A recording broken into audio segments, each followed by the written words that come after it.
Un bypass operation el ya inicia el personales del Police Station 3 na Sangali, junto con el personales del Quruan, personales del SWAT y Zamboanga City Public Safety Company, konta con el número 2 priority target na lista del Police Station 2 na di la drugs watch list.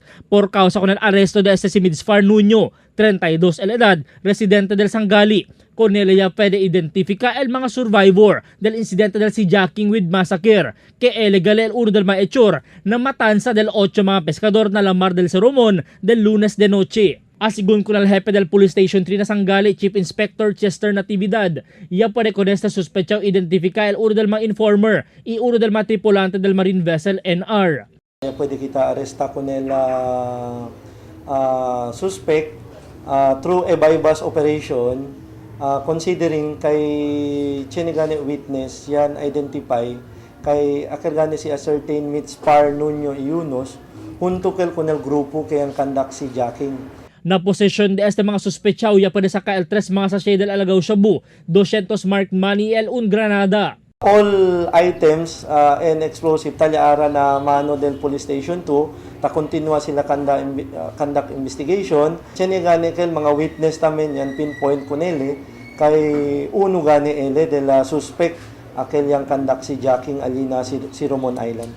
Base na dila investigasyon ta aparece siyempre el motivo del extorsión. Después que no ay asigun paga el mga pescador el derecho para pescar na la mar keta precuraduenya el mga armao persona. Chene tamen si previous yang conduct sila hindi lang stay solo hulbut-hulbut kaya kada biktima con este grupo prior con el incidente con este NR fishing chene pati otro hulbut-hulbut kaya kada tamen biktima amo tamen tel uno ta imbestiga kita aura hopefully akel gane biktima hulbut-hulbut sale sila reklama tamen sila no kontra con este grupo. Yaman turnover el Sangali Police na kustodiya del Quran Police el sospechao quien aguanta con el kaso. Iasigun con el Station Commander Chief Inspector Ramon Bautista Iho que positibo con ele también ya insinya el mga biktima. Chene kita witness prior con el major incident and happen. Iaanda tamen sila man embark na uno pump boat, isa ka sila el mga belongings, fuel and other belongings this day. Depensa del sospechao si Midsfar, kaya tiene el miedo na bien manada pulis y militar na di la lugar anoche, rason para sigiya lang ele. Nagpipishirman po, sir. Ilang po ang trabaho ko. Pumupunta ng hulbot, namingwit, ganon. Wala na ibang hanap buhay. Yan lang po hanap buhay ko sa dagat, sir. Tapos ginaganito pa nila ako. Sir, kahit patayin pa nila ako, wala talaga akong alam dyan, sir, nasa bahay ako.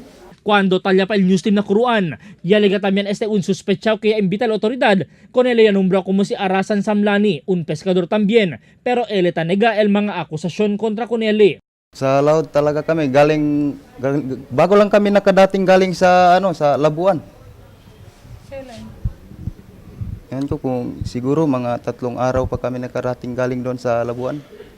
Con el man turnover personalmente el barrio Kapitan del Muti, si Kapitan Henry Aring. Yung dalawa yun may pangalan matagal na wala doon sa amin.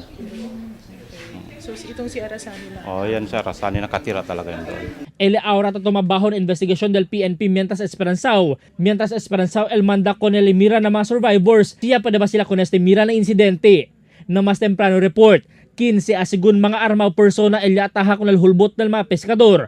Pero 5 persona el embarca con el barco y sila el responsable na amarada y massacre con el 8 mga pescador. Albert Luna, Dateline Zamboanga.